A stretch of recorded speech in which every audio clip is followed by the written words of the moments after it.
Well, a Christian should look at this election as they look at every election, and that basically that Jesus Christ is their king.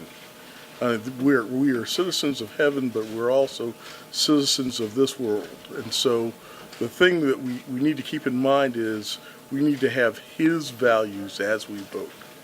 And so basically there's a number of things that we need to take into account, because all too often people just fall upon their view of, well, being a Republican is being more Christian, or being Democratic is being more Christian. But no, we need to follow the leadership of our king. And there's a few issues that basically he's pretty one-sided on. And one of those is the issue of life. And so basically we have to keep things like abortion first and foremost. And we have to vote against those candidates who are for abortion, and we have to vote for those candidates who are against it. Another thing that we have to take into account is the family, because God has ordained the family.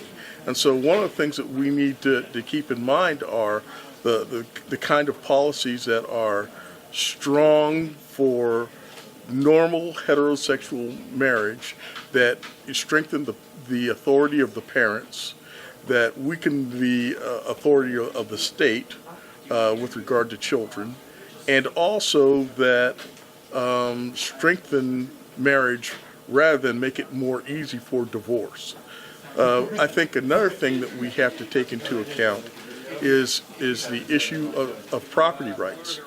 The commandment, thou shalt not steal, means that we have property rights. And because we have property rights, one of the things that you find that a lot of people think is in line with Christianity but is completely contrary to it is socialism. And so we have to stay away from anyone who's socialist, because basically socialism does not respect property rights. And in fact, it allows government to take from people what it hasn't earned from people who have earned and give it to people who haven't earned. It rewards vice and punishes virtue, and that's contrary to the way that our Lord would have things.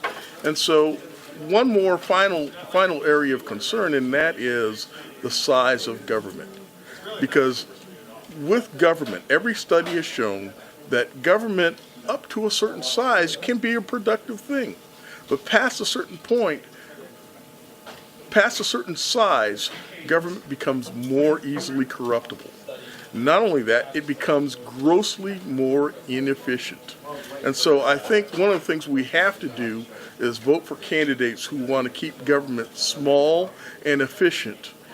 And we want to keep it out of the hands of those who want to expand the reach of government so that it accesses every aspect of our lives like some people want it to.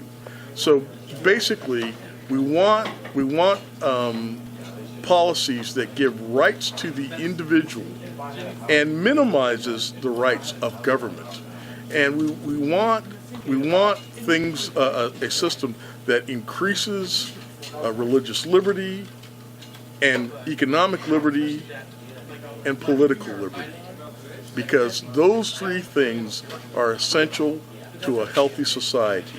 To a degree that a society has those three things and holds on to an objective set of moral values, that country is more likely to be successful.